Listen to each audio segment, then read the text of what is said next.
स्वागत है आप सबका मेरे YouTube चैनल जिसका नाम है श्री जी। आज का जो हमारा टॉपिक शुरू हो रहा है वो शुरू हो रहा है सर्वगत रोग। यहाँ पे सर्वगत रोग से तात्पर्य ये है जो रोग नेत्र के पूरे भाग में होता है। सर्वगत रोग की संख्या आचार्य सुश्रुत ने 17 बताई है, वांगभट्ट ने 16 बताई है। सबसे पहले अभिहसन। अभिहसन 4 तरीके के, वात, पित्त, कफ और रक्त। ठीक, अभिमंत भी 4 तरीके का, वात, पित्त, कफ और रक्त। उसके बाद है सशोफ अक्षिपाक, अशोफ अक्षिपात। शोफ 2 तरीके के हो गए, सॉरी शोफ अक्षिपात जो है वो 2 तरीके के, कौन से? सशोफ और शोफ। ठीक है, वात पर्याय हो गया एक। ठीक है, हताधिमंथ, शुष्क अक्षिपाक, तो 3 तरीके के अक्षिपाक हो गए। ठीक है, अंत्योवात, वात पर्याय अंत्योवात। सिरोत्पात, ठीक है। उसके बाद अम्ल, ध्यषित और सिराहर्ष, ये 17 प्रकार के हो गए। जबकि जो हमारे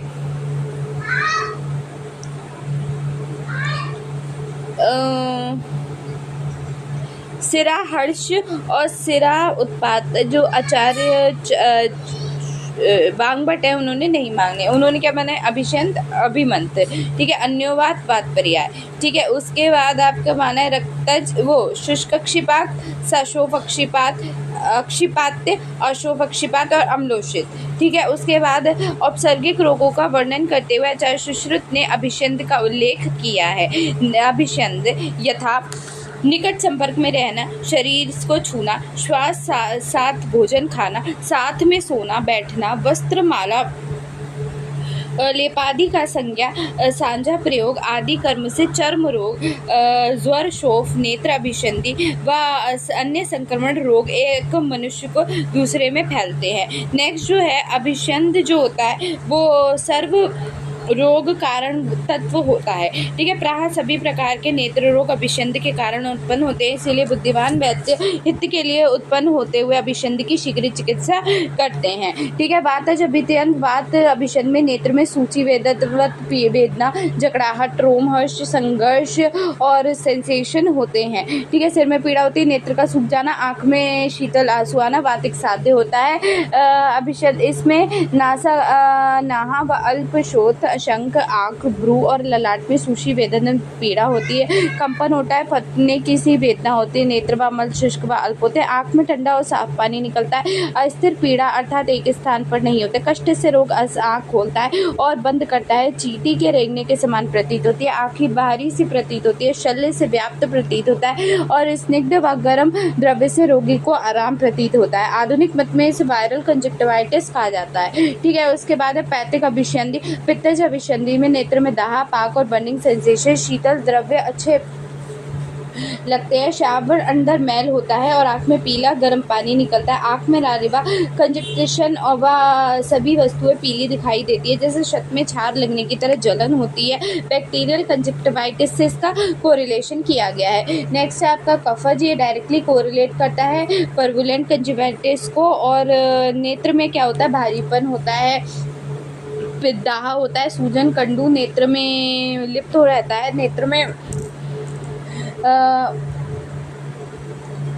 शीत प्रतीत होती है, तब नेत्र में बार बार पिछले स्राव होता है। अभिषंध में नेत्र में जड़ता आती है, अधिक शोथ, खुजली, रोग को नींद आती है तथा अन्य की अभिलाषा नहीं होती, आंख में गाढ़ा स्निग्ध मात्रा में अधिक श्वेत पिछल आंसू निकलते हैं। ठीक है, इसको सिंपल एलर्जिक कंजक्टिवाइटिस से कहते हैं। नेक्स्ट जो टॉपिक है वो रक्तज अभिषंध है। ये रक्त निकलता है, रक्त में ताम्र वर्ण के आंसू निकलते हैं, आंसू लाल होते हैं, चारों ओर नेत्र में लाल रंग की सिराएं दिखाई देती है। पित्तज अभिषंध के लक्षण दिखाई देते हैं, रक्तज अभिषंध में लाल आंसू निकलते हैं, लाल रेखाएं दिखाई देती है, आंख में कीचड़ निकलता है, रक्त गोलाकार वस्तुएं दिखाई देती है और पित्तज अभिषंध के तरह होता है। ठीक है, इसमें जो चिकित्सा सूत्र है उसमें क्या करोगे? तीक्ष्ण गंडुज देते हैं हम। ठीक है, और उपवास कराए, परंतु वात अभिषंध में ये नहीं करते हैं। नेक्स्ट है सभी प्रकार के अभिषंध में दाह, कीचड़, लार्निमा, आंसू आना तथा सूजन की शांति के लिए विडालक करना चाहिए। ये लेप तेजपत्र, इलायची, मरीच, स्वर्ण, गैरिक, रसौत, मुलेठी, तगर, चंदन और सेंधव से करना चाहिए। वातज अभिषंध और अभिमंथ दोनों की चिकित्सा बताई गई है। ठीक है, तो देखो अभिषंध और अभिमंथ की चिकित्सा क्या होती है कि सबसे पहले अभिषंत और अभिमंत से रोगी पीड़ित को पुराने घृत से हमें स्नेहन कराकर उसके बाद सिरा मोक्षण कराना चाहिए। स्नेहन के बाद विरेचन और तटस्थी बस्ती तर्पण पुटपाक धूम्रपान आश्चोतन नस्य स्नेह परिषेक तथा शिरोबस्ती का प्रयोग करना चाहिए। तर्पण में चारों स्नेहों से तेल को छोड़कर अन्य स्नेहों को वातनाशक द्रव्यों के क्वाथ से सिद्ध करके तर्पण करना चाहिए। नेक्स्ट है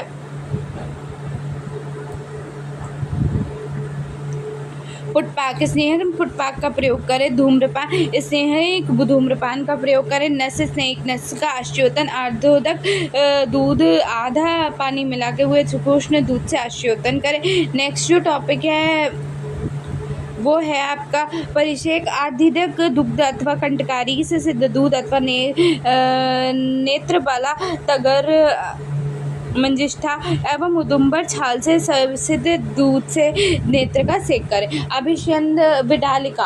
वातज अभिषंद में सैंधव लवण शुंठी एवं रसांजन को घृत में घिसकर लेप करें अथवा पाठानी लौद्र के चूर्ण को घृत में पकाकर पलकों पर लेप करें। ठीक है। पित्तज अभिषंदी और अभिमंत की चिकित्सा। पैथिक अभिमंत और क्षिमंत रक्त विस्त्रावण करना चाहिए और आलेप नस्य अंजन और पैथिक विसर्प की भांति चिकित्सा करनी चाहिए। गुंद्राशाली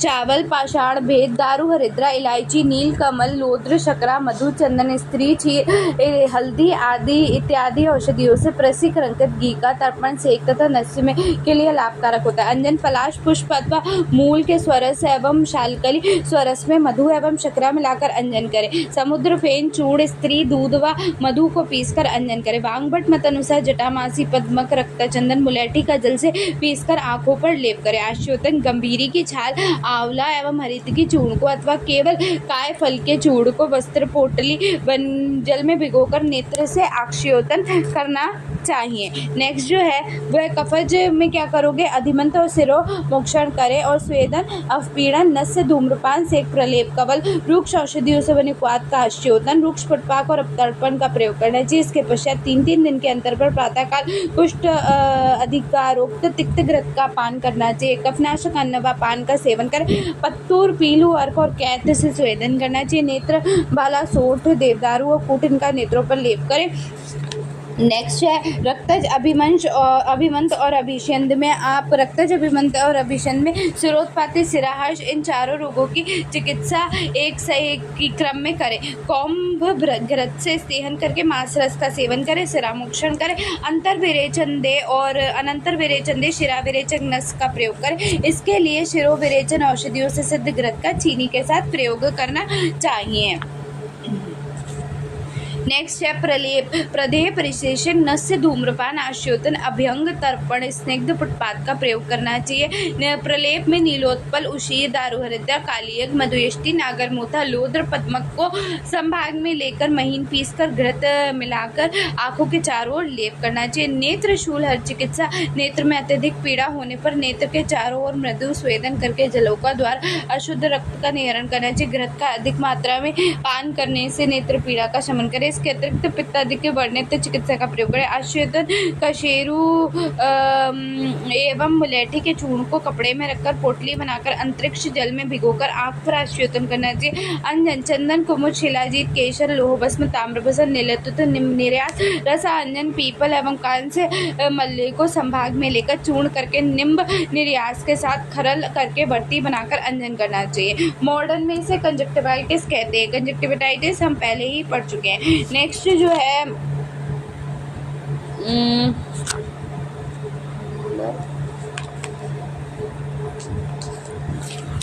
वो है अधिमंत। अधिमंत को ग्लाइकोमा कहा गया। अक्रिया अर्थात समय चिकित्सा न करने वाले मनुष्यों को अभिषंद रोग के बढ़ने पर अधिमंत रोग होता है तथा इसमें नेत्र में तीव्र पीड़ा होती है। अधिमंत का सामान्य लक्षण अधिमंत में ऐसा प्रतीत होता है कि मानो आंख निकली जा रही हो। नेत्र में मथनी से मतकर सदृश पीड़ा होती है तथा सिर के आधे भाग में तीव्र वेदना होती है। वातज अभिमंत में नेत्र में निकाले हुए के समान पीड़ा होती है। अरणी व मथनी से नेत्र को जैसे मथा रहा हो ऐसे प्रतीत होता है। किरण के किरकिरापन सूची विधवत पेड़ना शस्त्र काटे हुए की वेदना नेत्र में मांसपेश होती, नेत्र का आविल होना, नेत्र में संकुचित फट्टे के समान वेदना होती है, आगमन होता है, बेपत्तू होता है, कंपन होता है, आदि वेदनाओं से युक्त होकर सिर के आधे भाग में तीव्र वेदना होती है। नेक्स्ट है वातज अभिमंत में उपेक्षा करने से वातज अधिमंत होता है। इसे करना, चक्कराना, अरणि मंथन के समान ललाट, आंख और भ्रू में वेदना होती है। नेक्स्ट है पित्तज। पित्तज में नेत्र लाल वर्ण के रेखाओं से व्याप्त होता है, स्त्राव होता है, अग्नि के जलने के समान दाह होता है, नेत्र देखने में यकृत पिंड के सदृश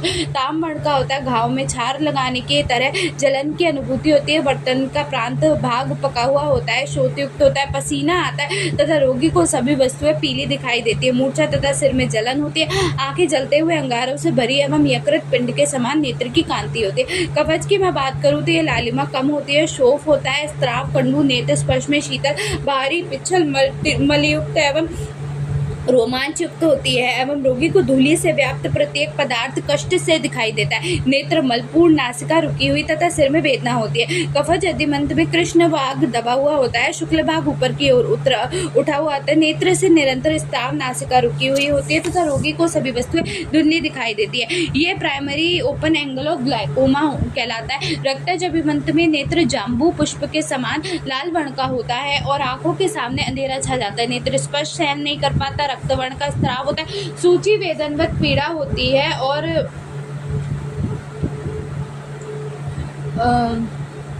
नेत्र दोपहरी फूल की तरह लाल हो जाता है, आंखों के समान अंधेरा छा जाता है, नेत्र स्पष्ट सहन नहीं कर पाता, कृष्ण भाग रक्त में भिगोए रीठ के फल सदृश होता है और सभी वस्तुएं अग्निवर्ण के सदृश दिखाई देती है। अधिमंत की चिकित्सा साध्य होता है। इसकी उत्पत्ति का कारण सुश्रुत ने अभिमंत को माना है, अभिषंत को माना है तथा भाई इसकी चिकित्सा अभिमंत मैं बता चुकी हूँ, ठीक है, उसी प्रकार से करते हैं। चिकित्सा के अभिमंत की शांति ना हो तो भ्रुओं के ऊपर दाह करते हैं और सार रहित गाय की दही से चांदी के ऊपर लेप करें, नीलवर्ण का लेप हो जाए तथा सूख जाए तो मस्तु के साथ बर्ती बनाइए। बर्ती वातज अभिमंत नाशक होती है। चमेली की कलियां, शंखनाभि, त्रिफला, मुलहटी, बला, इन सभी को वर्षा के जल से हाथ पीटकर बर्ती बनाई। बर्ती पित्तज, रक्तज, अधिमंत में प्रयोग करें और सैंधव, त्रिफला, त्रिकटु, शंखनाभि, समुद्रफेन, अलबाकू, राल एवं वर्ती कफज अधिमंत के प्रयोग होती है। अधिमंत की साध्यता असाध्यता।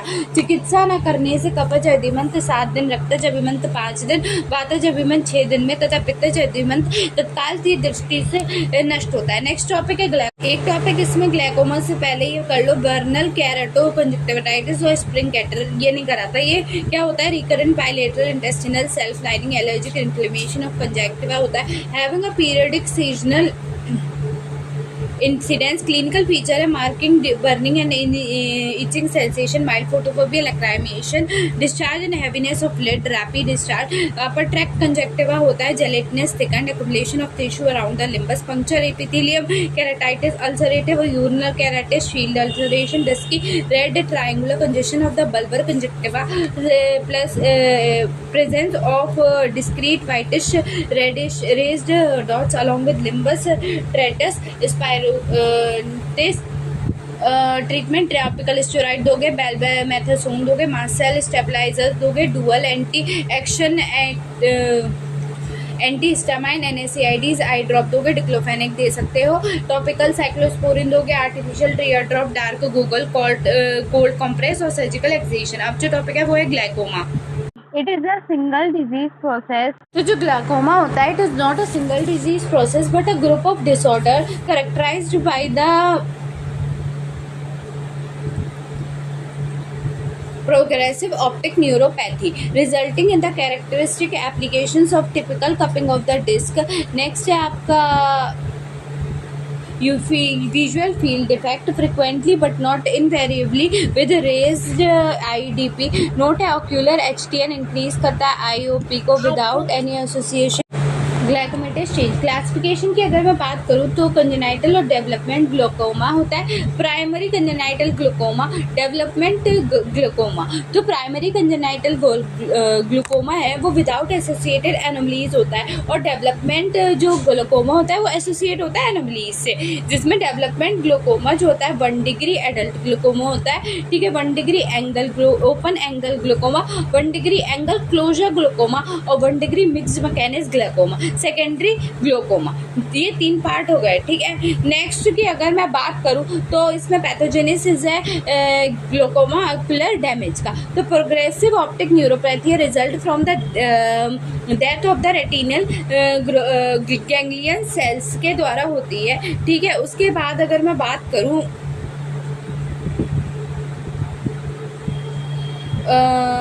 typical pattern result in the characteristic disc applications and the specific visual field defect. Pathogenesis of retinal ganglion death क्या होती है? So pathogenesis event blocks the transport of the growth factors from the brain to RGCS यानी कि retinal ganglion cells से। फिर क्या होता है? ब्लॉकेज होता है, मैकेनिज्म इनिशिएट होता है, डैमेजिंग ऑफ कैस्केड, फिर RGC अनेबल करता है मेंटेन द नॉर्मल फंक्शन, फिर अंडर GA और टॉसिस हो जाता है। नेक्स्ट की अगर मैं बात करूँ इसके बाद RGCS डेथ हो जाती है और loss of retinal nerve fibre हो जाता है। अगर मैं primary open glaucoma angle glaucoma की बात करूँ तो ये also known as chronic simple glaucoma of the adult onset, typically characterised by the slowly progressive raised IOP greater than 21 mm of Hg, open normal appearing anterior chamber angle, characteristic optic disc cupping, specific visual field defect. Etiopathogenesis है 1:2000 है, not exactly known but thickening degeneration sclerosis of tubular meshwork is possible cause. Predisposing factor में है outflow defect of acquired humour, family history, age and risk, race more in black, myopia, central corneal thickness, DM, cigarette smoking, BP increase, thyrotoxicosis and corticosteroid अनरेस्पॉन्शियस।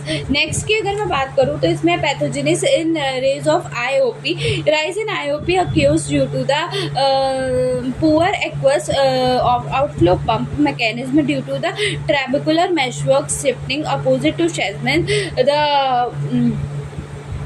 Thickening and the sclerosis of the tubular meshwork with fatty collagen tissue. इसके बाद क्या होता है कि narrowing हो जाती है इंट्राटेब्युलर space की, फिर डिपोजिशन हो जाता है amorphous material in the juxta glomerus space, उसके बाद कोलैप्स हो जाता है शाइमन्स कैनाल का और absence of giant vacuoles in the cell lining. Clinical features की बात करूँ एसिम्प्टोमेटिक है, डिजीज जो होता है इंस्पीडियस होता है, usually asymptomatic until it has caused a significant loss of visual field, headache and mild eye ache, sclerotemia, difficulty in reading and close work, the delayed dark adaptation, significant loss of vision. Next you have sign anterior segment sign, pupil sluggish, cornea has a intraocular pressure changes, exaggeration of the normal diurnal variations, a variation in IOP greater than 5 mm of Hg suspicious है, greater than 8 mm of Hg confirm है, optic disc change, early glomerular change, vertical over cup होता है, asymmetrical cup होता है, sphincter haemorrhage होता है, पेलर area होता है।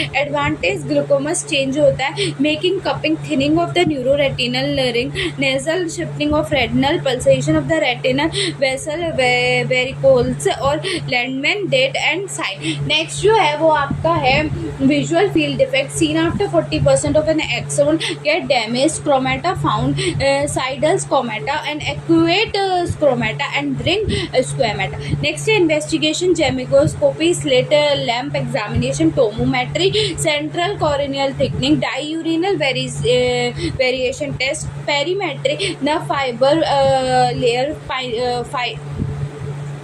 फिलेसिस, provocative test, example water drinking. Management है मेडिकल थेरेपी होती है, आर्गन और डाइटेड लेज ट्रैबल होती है, फिल्ट्रेशन सर्जरी होती है। ट्रीटमेंट की बात करूँ तो सिंगल ड्रग थेरेपी होती है, प्रोस्टाग्लैंडिन अनुलोग होता है, एग्जाम्पल होता है लेंटाप्रोस्टेट, बीटा ब्लॉकर्स दे सकते हैं, टाइमल, मेलिन, बेट्रा डेल। उसके बाद है एड्रीनर्जिक ड्रग है, एपिनेफ्रिन, हाइड्रोक्लोरिक, पाइलोकार्पिन होता है, 3 to 4 times पर डे होता है। मोड ऑफ एक्शन होता है contract longitudinal muscle of ciliary body and open space in tubular meshwork, there फिर होता है thereby the mechanically increase aqueous flow.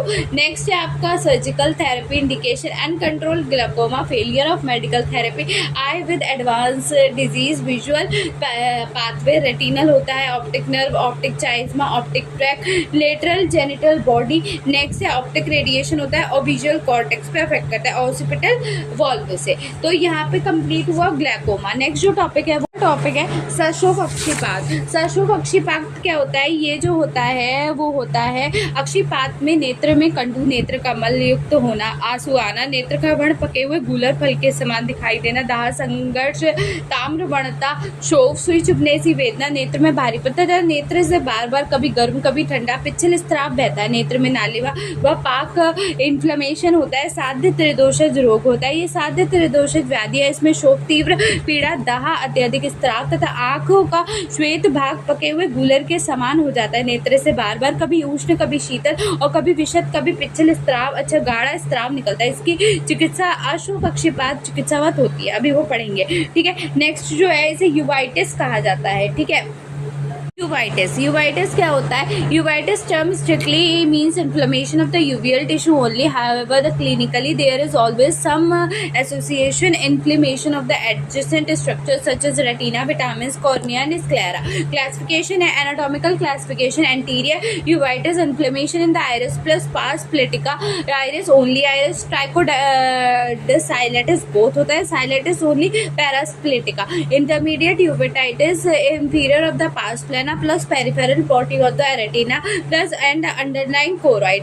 Posterior uveitis choroid plus some part of retina also involved. Pan uveitis wholly हुआ। Clinical features में अगर classification की बात करें, acute है, डिजीज लास्ट फॉर 3 months और लेस, क्रोनिक में persist longer than 3 months, recurrent में repeated episodes. Pathological classification suppurative and purulent, non suppurative, non granulomatous and the granulomatous. Pathological है infective, immune related, toxic, non traumatic and idiopathic. Non suppurative uveitis acute और anterior uveitis iridocyclitis कहलाता है। In this condition iris and pars pletica of the ciliary body are equally involved in the inflammatory process.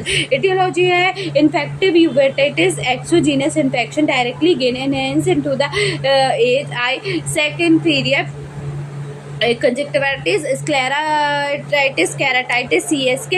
Endogenous की अगर मैं बात करूं तो endogenous में क्या होता है कि entrance of the organism by the blood, bacterial, tubular, स्ट्रेप्टोस्टाइफ्लो, pneumococcus, viral, herpes simplex, herpes zoster, fungal candidiasis, immune related uveitis, anaphylactic and autoimmune HLA associated. Toxic uveitis can be exotoxic and एंडोटोनिक।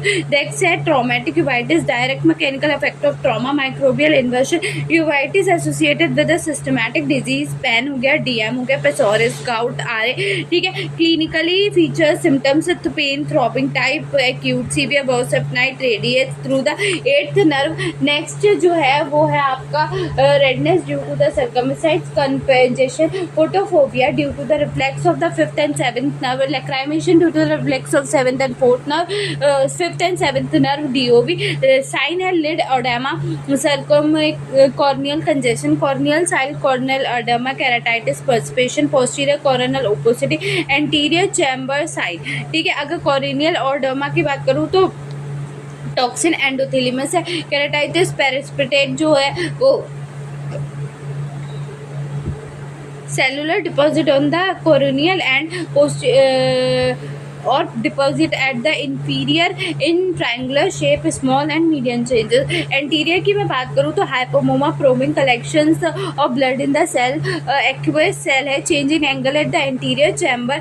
उसके बाद अगर मैं anterior synechia, aqueous flare, हाइपोकॉन, pus collection on the outer chamber. Next जो है वो iris sign है, iris colour change हो जाता है, आइरिस नोड्यूल्स चेंज हो जाते हैं जिसमें कॉपेक्स पिपलरी जोन के पास होता है और बस का जो सिलियरी जोन के पास होता है। Angle of the lymphatic and एपिथेलाइट, पोस्टीरियर जो साइनकिल है वो सेगमेंटेड है, एंटीरियर है, आइविश बॉम्बे कहलाता है। Pupillary sign sluggish, pupillary irregular pupil, change in lens, complicated cataract में develop, change in vitreous and retina, cystoid, macular oedema, change in IOP, normal और increase and decrease. Next pathogenesis की बात है कि physical और toxin जो होते हैं वो इंसल्ट करते हैं टू द टिश्यू, इंसर्ट करते हैं टिश्यू के अंदर, रिजल्ट करते हैं डायलिटेशन एंड इंक्रीज करते हैं परमिएबिलिटी को of the vessels, break down of the blood aqueous barrier with an outpouring of the fibrous excipient and the infiltration of the lymphocyte plasma cell.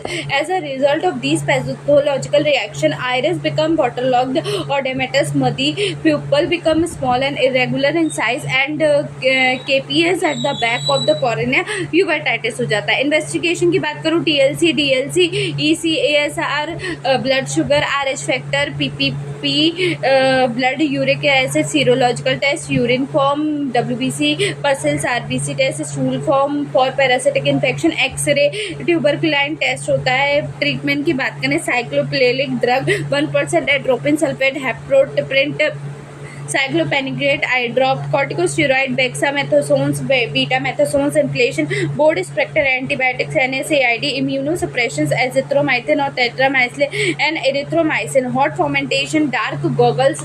Next है आपका cataract in the structure, physical, chemical, biochemical, optical, champ which interfere normal transmission of the X-rays and the refraction of the rays. Next जो topic है वो है आशोफ अक्षिपाक. आशोफ अक्षिपाक के लक्षण साशोफ अक्षिपाक के समान ही होते हैं किंतु शोथ नहीं होता है. वांगभट्ट ने आशोफ नेत्रपाक के नाम को वर्णित किया है तथा इसमें शोफ रहित कहा गया है. बाकी सब लक्षण साशोफ अक्षिपाक की तरह साध्य है. त्रिदोषज रोग है. साशोफ और आशोफ अक्षिपाक में रोगी का स्नेह तथा स्वेदन कराकर सीधा वेद करने के पश्चात सेक अक्षिशोधन नस्य का प्रयोग करें. शरीर का शोधन करके अंजन का प्रयोग करें. ताम्र में पात्र में 1 मास रखे हुए घी में सैंधव लवण मिलाकर अंजन के रूप में प्रयोग करें और उसके बाद सुरा व आसव का एकत्र करके भाग में दही के ऊपर मलाई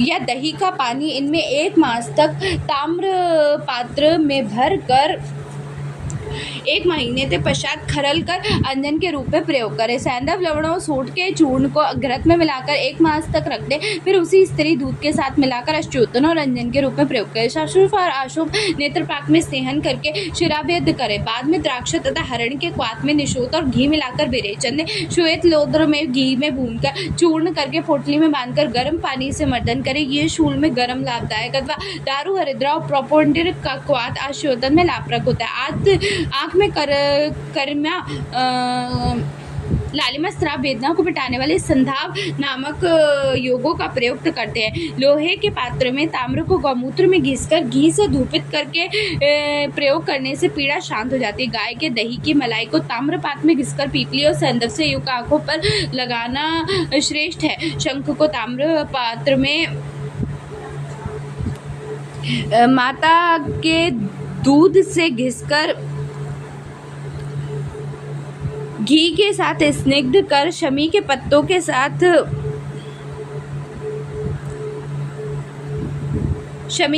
साथ जौ से धूपित करें. सैंधाव संज्ञक लेप नेत्र की रगड़ और तीव्र वेदना को शांत करता है. आधुनिक में इसे क्रॉनिक यूवाइटिस कहते हैं. ये हमारा पूरा हो गया. नेक्स्ट है हता अधिमंत. अधिमंत की अपेक्षा करके से वात कुपित होकर नेत्र को शोषित कर देता है तथा नेत्र में तीव्रता होती है. असाध्य हतामंत होता है रोग है. सिराओं में स्थित प्रकुपित वात नेत्र को बाहर निकाल देता है तथा असाध्य हतामंत रोग होता है. इसमें की अपेक्षा करने के लिए इसमें अनेक प्रकार की वेदनाएं होती है और आँख में दृष्टि नष्ट करने वाला व्रण होता है. संस्कृत ने हतामंत की 2 अवस्थाएं प्रदर्शित की है. प्रथम भेद में नेत्र गोलक सूख जाता है. दूसरे भेद में नेत्र गोलक बाहर उभरा सा दिखाई देता है. सूत्र के अनुसार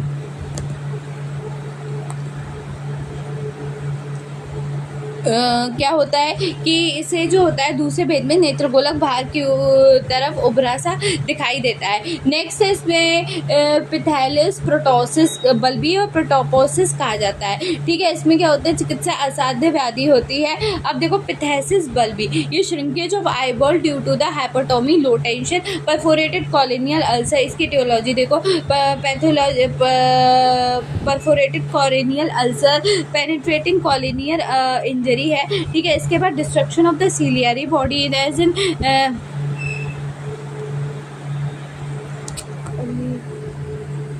तो destruction of ciliary body as in chronic iridocyclitis, inflammation as in uveitis, clinical feature no perception of light, eyeball is shrunken, treatment enucleation and the application of artificial eye,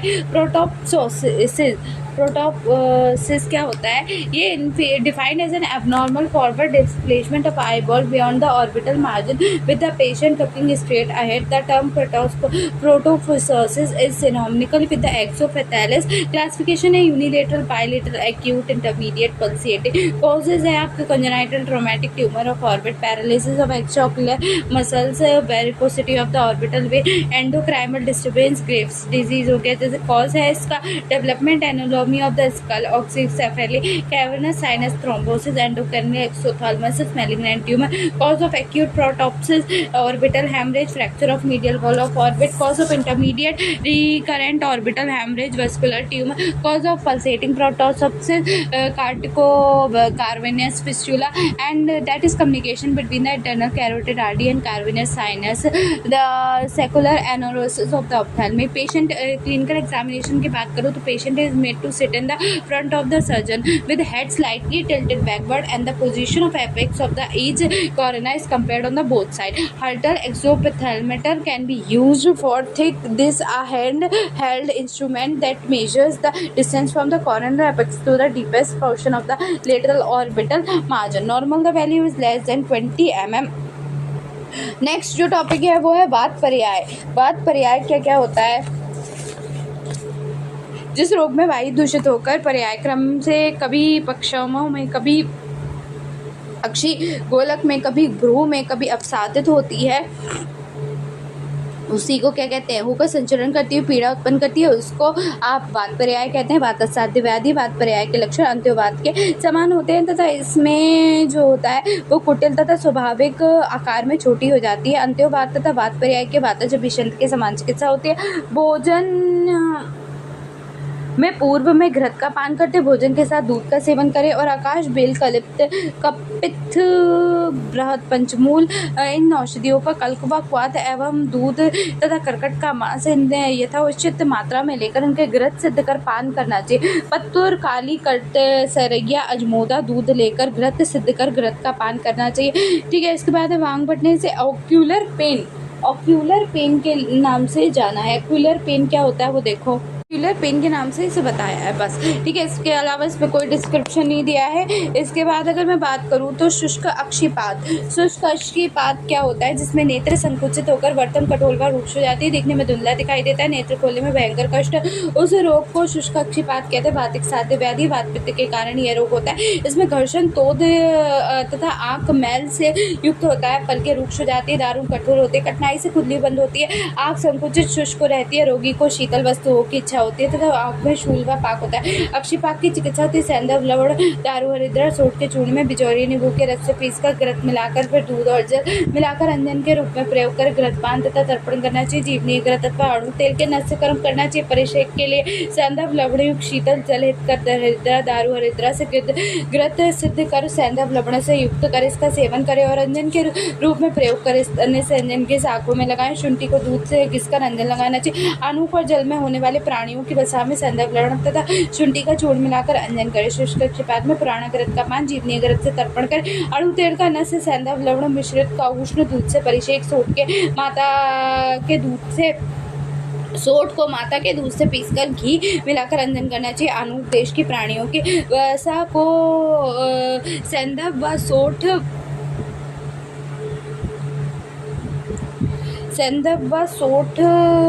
से युक्त कर अंजन करें. मनुष्य के बालों को घिसकर चिकना करके फिर उस राख को दर्पण में घिसकर शरवाबों में रखकर जलावे. फिर उस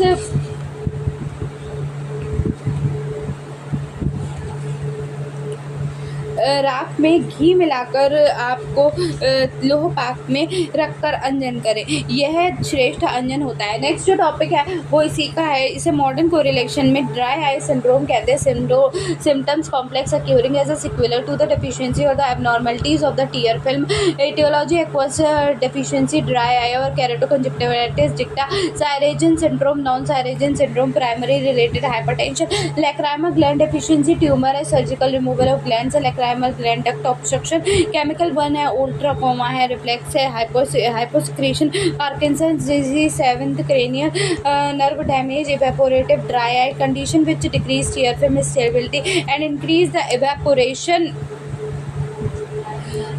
causes amoebian gland dysfunction, leukoplakia, defective blinking, vitamin A deficiency, clinical feature irritation, sad eye, foreign body sensation, ocular discomfort, feeling of dryness, itching, sign of fear in tear along its slit margin, sign of amide gland dysfunction, conjunctival lusterless conjunctiva, puncture, epithelium erosion in cornea, tear film breakdown normally 15.35 second, if less than 10 second, unstable tear fear, artificial temperature treatment है, artificial temperature drop दोगे 0.25 to 0.7 methyl cellulose polyvinyl alcohol 1.4% दोगे, cyclosporin topically, muco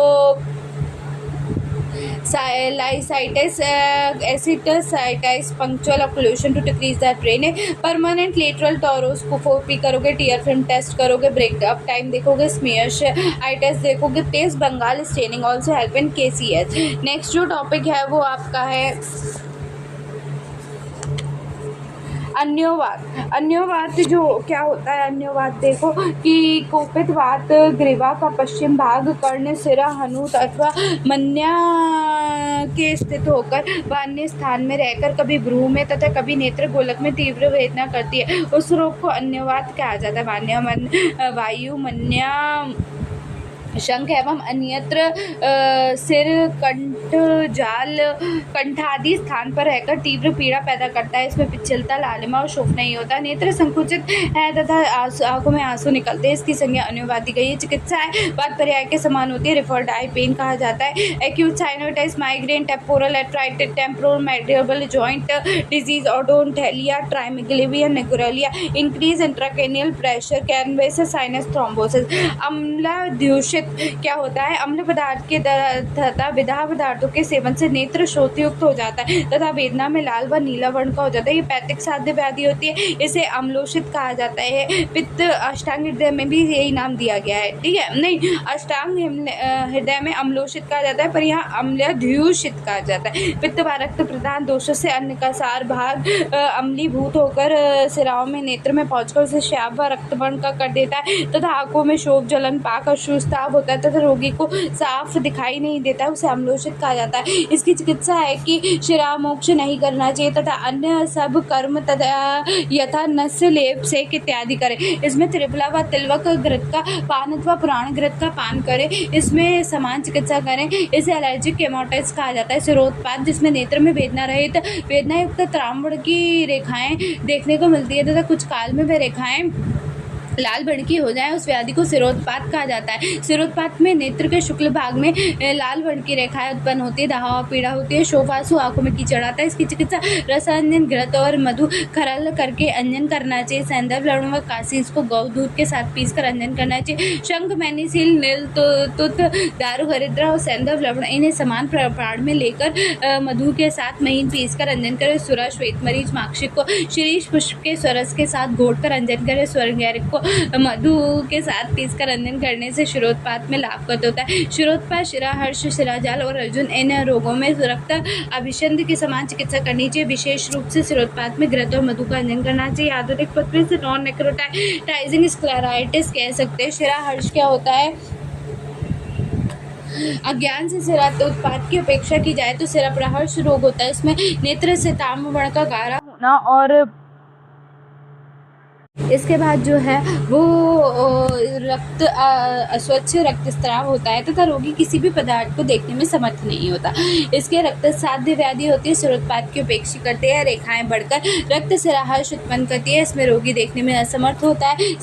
praharsha में सुश्रुत ने सिरोत्पात की तरह ही विभिन्न प्रकार के अंजनों का उल्लेख किया। फाड़क को मधु के साथ मिलाकर अंजन करें। रसांजन को मधु से युक्त कर अंजन का प्रयोग करें। काशीस और सैंधव को मधु के साथ मिलाकर अंजन करें। अमल, वेत, स्त्री, दुग्ध, राव, सैंधव लवण को मिलाकर अंजन करें। सिरा हर्ष को रसोक्त मधु में बारीक पीस कर रसांजन करें। नेक्स्ट इसका जो कोरिलेशन किया गया है स्क्लेराटाइटिस से किया गया है,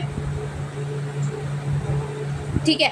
तो स्क्लेराटाइटिस में देखो क्या है, ये एक क्रोनिक इन्फ्लेमेशन होता है स्क्लेरा प्रोपल का सीरियस डिसीज है कॉज बाय विजुअल इम्पार्टमेंट और even the loss of the I if untreated. Aetiology है आपका आइडियोपैथिक होता है, ठीक है। इसके बाद आइडियोपैथिक है, उसके बाद ऑटो इम्यून डिजीज है, डीए है आपका RASLA, ठीक है। डिजीज ऑफ गाउट के भी थ्रू हो जाता है, इन्फेक्शन होता है। अदर सिम्फाइलिस क्लासिफिकेशन तो होता है एंटीरियर पोस्टीरियर। एंटीरियर में नॉन नेक्रोटाइजिंग स्क्लेरोटाइज नेक्रोटाइजिंग, ठीक है। नॉन नेक्रोटाइजिंग जो है डिफ्यूज और नोड्यूलर। डिफ्यूज जो होता है इंट्रावेल्वल area in salmon pink to purple colour, ठीक है। नोड्यूलर में जो होता है इंट्राइरेटिकल scleral nodule near limbus. Necrotising में with inflammation without inflammation. Next जो है आपका पोस्टीरियर स्क्लेराइटिस जो होता है वो inflammation involving sclera behind the equator, retinal detachment, proptosis, macular oedema.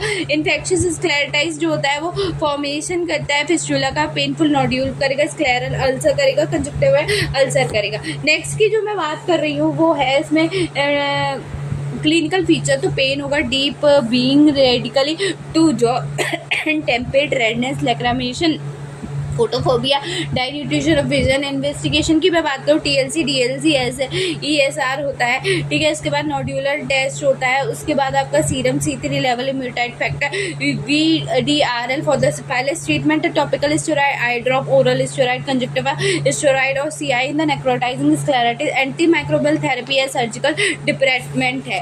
Next की अगर मैं बात करूँ तो अब जो है वो टॉपिक चेंज हो रहा है। टॉपिक कौन सा चेंज हो रहा है, जो अब यहाँ पे आ रहा है दृष्टि रोग। तो आज के लिए इतना काफ़ी है, बाय।